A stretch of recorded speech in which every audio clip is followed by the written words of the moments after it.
hay rituales también, podemos hablar de rituales administrativos, donde las más importantes son las reuniones, o sea, normalmente y más en empresas donde están empezando a tener acogidas todas las nuevas metodologías, estas que se llaman metodologías ágiles, por ejemplo, es normal decir, bueno, todos los días al comenzar la jornada se hace una reunión normalmente le llaman reunión de parados.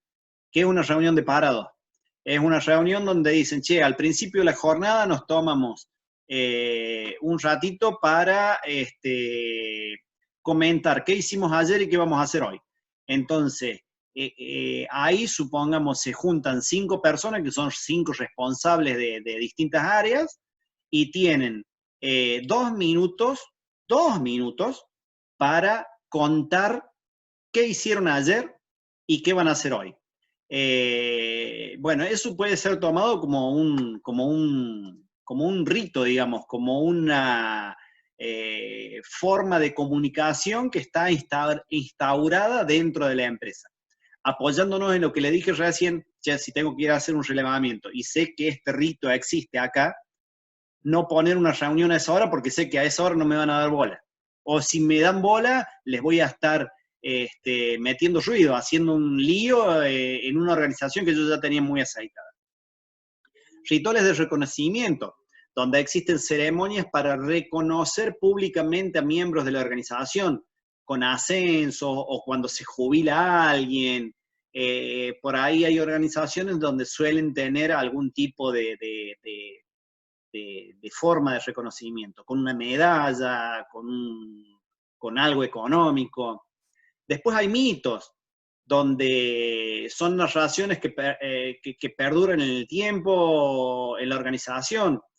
Podemos determinarlos como hechos que sucedieron y que se explican de manera heroica o de manera, no sé, a ver, si uno quiere romper el hielo, y vamos a ir sobre el mismo ejemplo.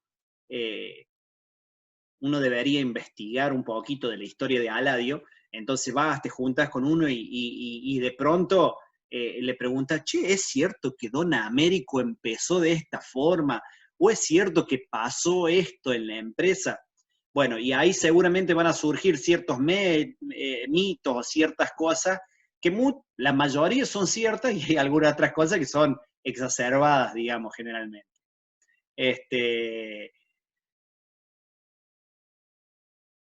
Unas cosas son mitos y otras cosas son historias, que está muy asociado con lo que hablábamos de decir, de recuerdos,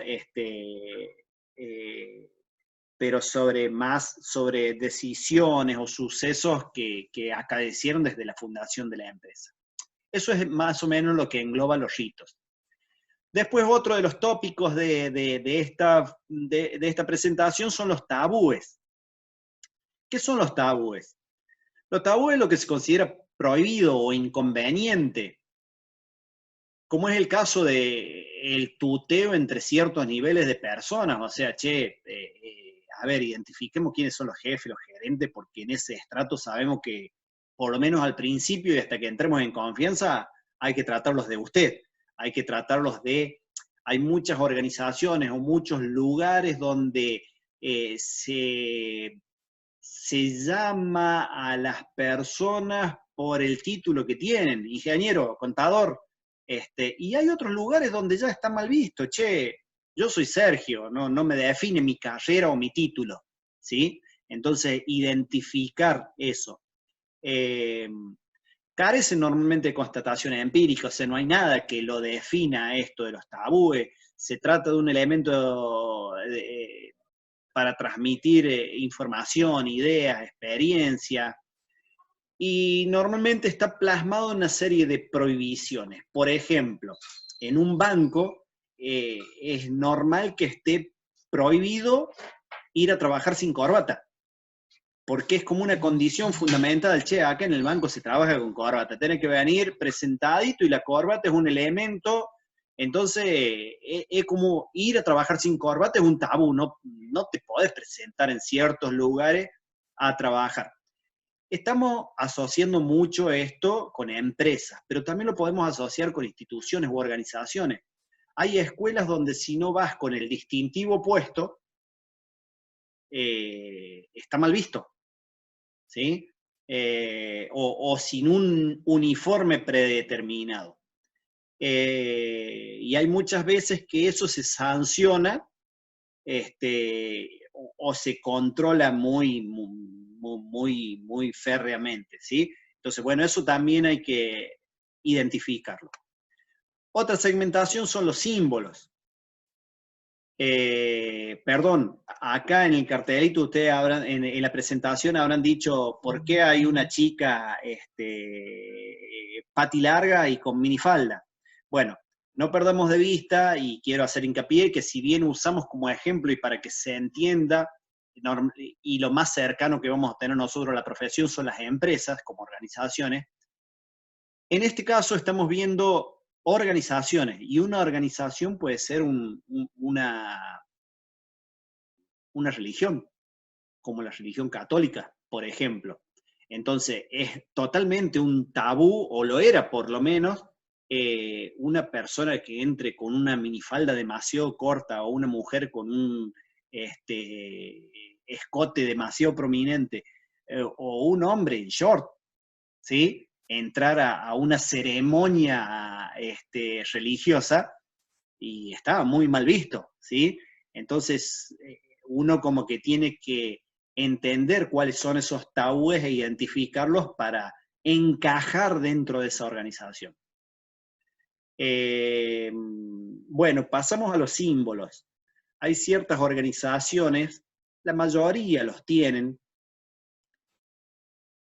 y hay ciertos símbolos que se utilizan y que por sus características establecen y marcan un orden de importancia de los sujetos dentro de la organización.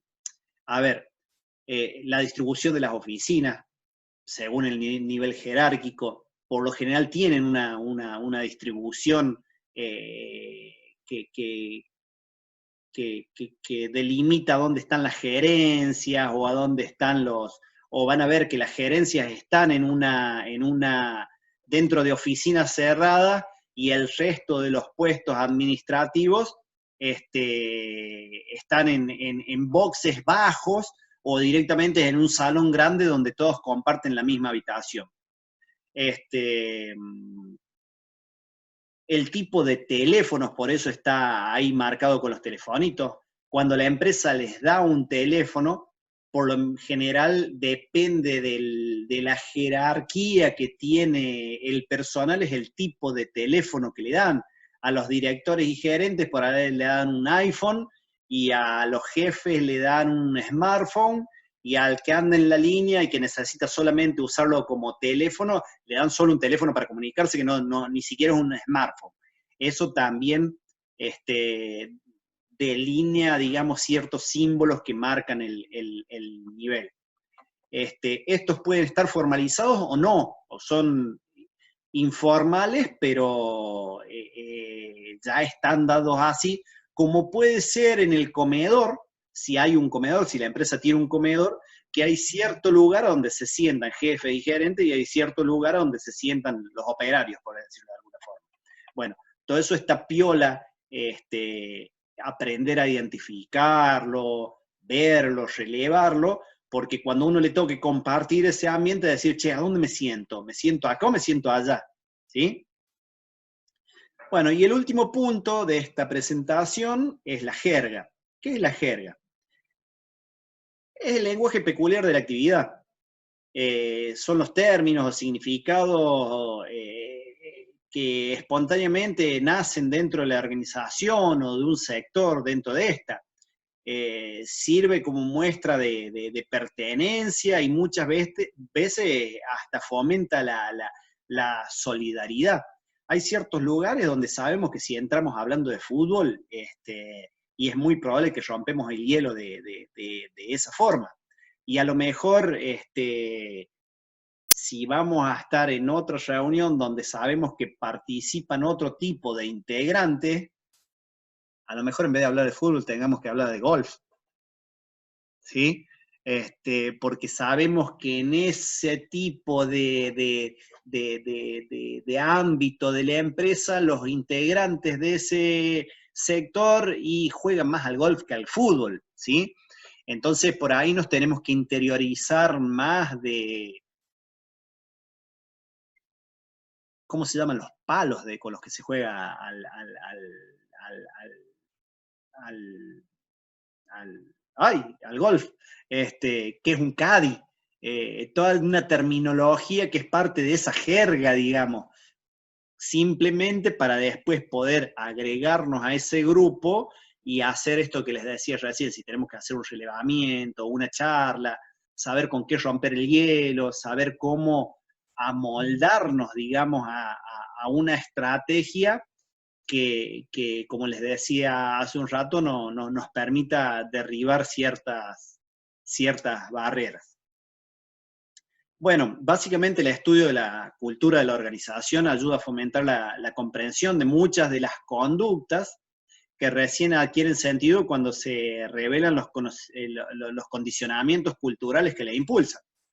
Permite predecir el comportamiento de las personas y facilita el cambio, ya que permite conocer con flexibilidad y adaptación las nuevas circunstancias. Bueno, quería acá comentarle un par de conceptos para que les queden claros cuando estamos hablando de estas cosas.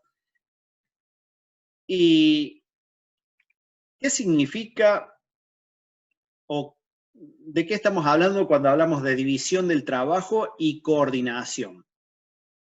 Recuerden que la clase pasada vimos lo que era estructura de la organización y que dijimos que la estructura de la organización son la división del trabajo y la coordinación. Esto es para apuntalar y reforzar los conceptos de que vimos la clase pasada e integrarlos con la de hoy, que dicen que la división de trabajo es la fragmentación de tareas para aumentar la especialización de los operarios y economizar tiempos, ¿sí? ¿Qué significa esto? Cuando tenemos tareas muy complicadas o un proceso muy complicado, lo tenemos que dividir, ¿sí? Tenemos que dividir esos trabajos. Recuerdo lo que estábamos hablando hace un ratito de sistema, y cuando hablábamos de teoría del sistema y qué era un sistema. Cuando el proceso de un sistema, ¿se acuerdan que era entrada, proceso, salida? Cuando el proceso es demasiado complicado para analizarlo, nos conviene dividir ese proceso en subsistemas. O sea, ese proceso adentro va a tener distintos sistemas que van a tener a su vez sus entradas, sus procesos, sus salidas. Entonces es más fácil analizar esos procesos cuando más chiquitos son que todos dentro de un mismo proceso. Eso es la división de trabajo. Ahora, cuando uno divide ese proceso en varios procesos, para que funcione hay que coordinarlo. Entonces, esta fragmentación de la que hablábamos necesita de cooperación entre las diferentes partes y por eso se genera la coordinación. La división de trabajo contiene elementos de conflictos sociales por la separación de niveles de la organización que es vertical, ¿sí? Cuando nosotros estamos dividiendo verticalmente, unos quedan más arriba, otros quedan más abajo. Y tiene elementos de cooperación que están dados por la separación técnica, que es horizontal, ¿sí? Ya vamos a ver cuando veamos un organigrama cómo tenemos divisiones verticales y horizontales. La coordinación se basa principalmente en armonizar lo previamente dividido mediante vínculos entre los puestos. El ajuste de tarea, la supervisión directa, la normalización de los procesos y de destrezas. Todo esto nos lleva a ver otro concepto que es el de jerarquía, autoridad y responsabilidad. El hecho de que toda organización contenga distintos niveles produce una jerarquía que es más alta o más baja, según la ubicación de la estructura donde uno se encuentre. Esta posición implica el poder para ordenar, digamos, a los de menor nivel, los que están más arriba ordenan a los que están abajo, qué operaciones y tareas deben hacer. Y esta persona ubicada en el nivel inferior tiene la responsabilidad de cumplir lo que se le ha marcado, digamos, y eso funciona dentro de esto, de la jerarquía de autoridad y responsabilidad. Autoridad de arriba hacia abajo, responsabilidad de abajo hacia arriba. Bueno, y acá entramos solo a modo enunciativo, lo hicimos en la clase pasada, lo hacemos esta de nuevo, vamos a profundizar en la próxima. Organigrama. Los organigramas son la representación gráfica simplificada de la estructura formal adoptada por la organización. Todo lo que vimos en esta última parte, que es no formal, todo lo que es la jerga, todo lo que son los ritos, todo lo que son las relaciones interpersonales, nunca van a estar dentro de un organigrama. En el organigrama solo está la estructura formal, ¿sí? Entonces, vamos a ver que dentro de un organigrama, la estructura de la organización puede o no tener forma escrita y pública, depende del tamaño de la organización, puesto que cuando es pequeña la estructura puede ser el producto espontáneo de algunas de las necesidades específicas, o sea, che, bueno, de ahora en más vos hacerte cargo de esto y yo me hago cargo de este otro, lo vas manejando y no queda explicitado en un documento. Existiendo solo un entendimiento entre superiores y subordinados. A medida que crece el tamaño y la complejidad se vuelve más importante, es más importante explicitar formalmente la estructura, ¿sí? Los organigramas permiten una visión rápida de la estructura general de la organización, permitiendo al personal conocer rápidamente cuál es su lugar y a la dirección le permite localizar problemas, que pueden ser duplicidad de cargos, áreas faltantes, y proyectar esos cambios con facilidad. Sin embargo, no, lo que hablábamos recién, no cubren las relaciones informales y no son dinámicos como la estructura real. Los organigramas tienen principios básicos. Tienen unidad de mando. Si vemos acá en el esquemita, unidad de mando, ¿qué significa? Esta persona tiene un solo un único jefe. ¿Sí? Ustedes ven la flechita del mouse, ¿no? Bien. Esta persona tiene un solo jefe. Ahora esta persona puede tener varios subordinados, pero jefe, uno solo. Y eso es una condición para un organigrama que esté bien hecho, que cada persona puede tener solo un superior. Es una de las condiciones de los organigramas.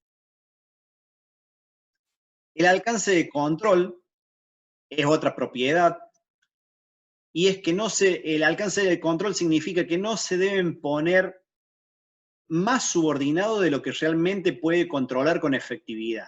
A ver, recién decíamos que esta persona no puede tener más de un jefe, pero sí puede tener muchos subordinados. O sea, este gerente tiene a su cargo 3 jefes, 3 jefaturas con sus respectivos jefes. Bueno, si a este gerente le ponemos 20 jefaturas a cargo, lo más probable es que no las pueda gestionar a todas, que no les pueda hacer un seguimiento. Entonces ahí hay que hacer bien una medición de cuál es el alcance, cuántas son las personas que puede llegar a manejar un gerente, cuántas son las jefaturas que puede llegar a manejar un gerente. Otro punto básico que debe cumplir un organigrama es la homogeneidad operativa. A cada cargo se le deben asignar funciones que corresponden a su objetivo y denominación y no a otras. A ver, si estamos hablando de un gerente de ingeniería o un gerente de operaciones, este ejemplo que les puse aquí es de una empresa de seguridad, ¿sí? Entonces esta empresa de seguridad opera en Oriente y en el centro de Occidente. Esas son las divisiones geográficas que ellos fijaron. Entonces tiene un gerente para cada uno, ¿sí? Entonces, fíjense que un gerente de operaciones ¿Qué pasa si a este gerente de operaciones yo le pusiera a cargo una jefatura financiera? Y lo más probable es que este gerente de operaciones no tenga idea. Operaciones sería el equivalente a decir gerente de producción, ¿sí? Si a un gerente de producción yo le doy a cargo también la jefatura financiera, y lo más probable es que no tenga idea de qué es lo que está haciendo ahí. O le ponga la gerencia de, no sé, de higiene y seguridad. Son especialidades que están bajo otro paraguas, bajo otro ámbito, no se las podemos dar no pueden estar reflejadas bajo esa unidad. Y otro punto es la delegación efectiva. ¿Qué es la delegación efectiva? Que estas personas puedan hacer el seguimiento justamente de que lo que delegaron esta persona lo pueda cumplir. Bueno, básicamente esas son premisas que debe cumplir un organigrama, básicas, y después hay ciertas normas, digamos, hay ciertas normas, y cuando hablamos de normas son ciertos consensos internacionales que se han hecho para cómo hacer un organigrama. Básicamente, y acá vamos a repetir algunos de los conceptos que vimos recién, a cada cargo le corresponde un cuadro, ¿sí? Un cuadro. A cada cargo le corresponde un cuadro. Me está avisando que nos quedan 10 minutos. A cada cargo le corresponde un cuadro dentro del que va a estar el nombre del titular y el título del cargo. En este caso, no está todavía el nombre del titular, ¿ve? Está el cargo, pero no está el nombre de la persona. Ese organigrama estaría incompleto. La autoridad y responsabilidad directa se indica con una línea llena, horizontal o vertical. Bueno, en este caso, la mayoría, hay organigramas que en vez de mostrarse de arriba hacia abajo, se muestran de izquierda a derecha, ¿sí? Pero lo más común es que veamos este tipo de organigrama. Entonces, la raya siempre va, en este caso siempre, de arriba hacia abajo.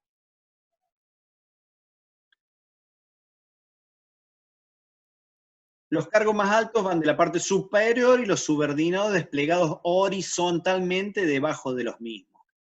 Los cargos de la misma categoría se colocan a la misma altura. También se admite disponer esos mismos cargos en una rama vertical y que tiene su origen en el cargo en el cual ellos tienen dependencia en común. A ver, ¿qué quiere decir esto? Todos los cargos, todos los gerentes están al mismo nivel.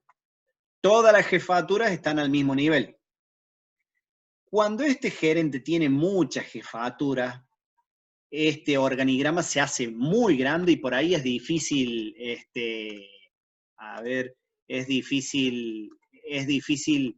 meterlo en el tamaño de una hoja, ¿sí? Entonces, ¿qué se hace? Ya les voy a mostrar después más adelante un ejemplo donde estas jefaturas se van poniendo una abajo de la otra, pero la unión no es con una línea así, sino que se va uniendo una con la otra, ¿sí? O sea, tiene un conector largo vertical y después una rayita que vayan bien. ¿Quién está aportando ahí con el lápiz? Exactamente, así como lo están aportando con el lápiz. Yo. Bien, bien.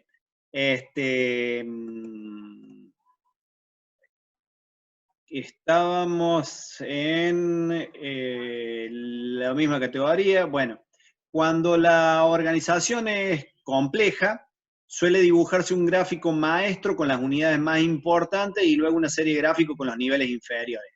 Bueno, volvemos a lo mismo de recién. ¿Se acuerdan cuando les decía que un sistema puede dividirse en subsistemas?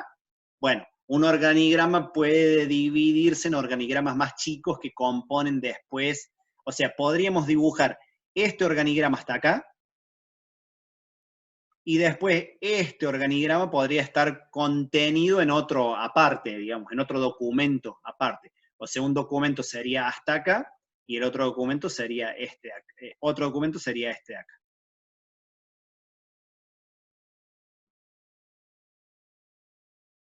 Las unidades de asesoramiento se unen mediante una línea horizontal con la unidad que reportan.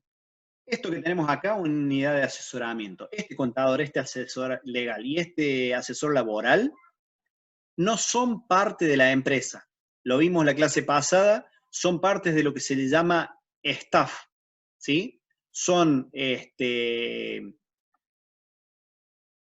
empleados o profesionales tercerizados que no son empleados de la empresa, pero están permanentemente asesorando, en este caso, al presidente, ¿sí? Y ven cómo se unen con una línea horizontal.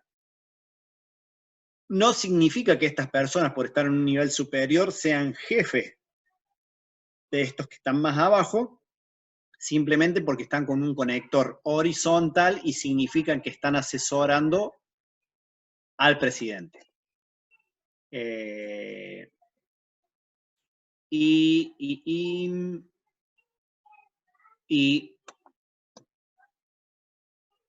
bueno, cuando uno completa el documento general de esto, en el documento debe constar quién lo hizo, quién lo aprobó y la fecha de realización, ¿sí?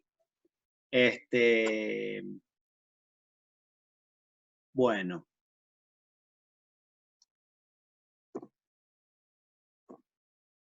Llegamos hasta acá, este organigrama. En el texto que le voy a pasar, va a haber un par de párrafos más que hablan de los manuales de organización, así como está el organigrama que describe, cada puesto, digamos, perdón, que dice cada puesto y quién integra ese puesto. Los manuales de la organización lo que hacen es detallar cada uno de estos puestos. ¿Y para qué sirven? Y lo vamos a profundizar más adelante. Un manual de organización sirve para describir todas las tareas, las obligaciones que tiene cada puesto. Si vemos el caso del gerente administrativo, todo lo que tiene que desarrollar en su función el gerente administrativo. Y es muy importante para una empresa tener esos manuales, porque cuando queda vacante un puesto de gerente administrativo, el nuevo que entra sabe cuáles son, explícitamente cuáles son sus funciones, y cuando hay que hacer la búsqueda, la gente de recursos humanos sabe qué requerimiento le tiene que pedir al ingresante. Eso se los resumo, más adelante lo vamos a profundizar, pero son los manuales de organización. Su objetivo principal es comunicar formalmente a todo el personal y en particular el jerárquico qué funciones, responsabilidades y autoridades tiene cada uno.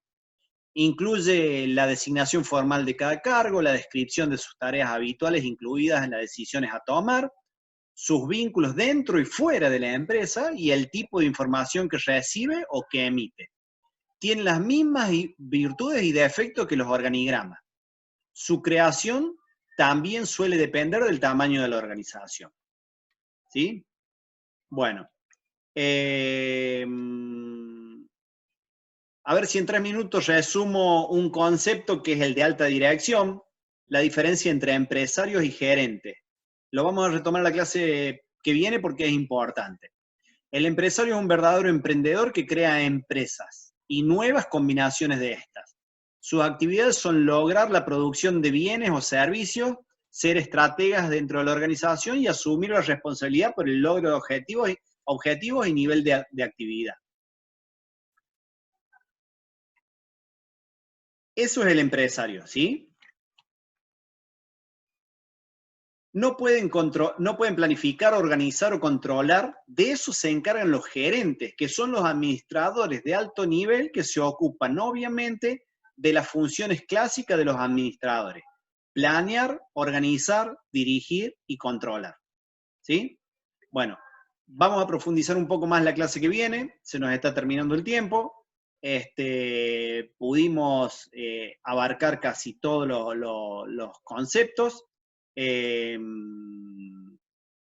Vamos a dejar de compartir, a ver, no puedo dejar de compartir, pero bueno, Básicamente es esto, nos vemos el lunes que viene nuevamente en una sesión de este tipo.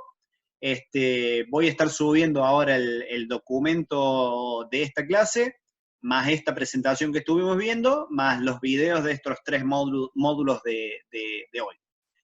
Cualquier duda, como siempre, al grupo de WhatsApp, por mail o por la plataforma de Enmodo, me hacen todas las consultas que le hagan falta. Si ustedes me dicen, nos queda un minuto. Si alguien tiene alguna pregunta, algo que quieran que les responda hoy mismo, abrimos un modulito más de 5 o 10 minutos, no tengo ningún problema. Simplemente si alguno de ustedes me lo pide.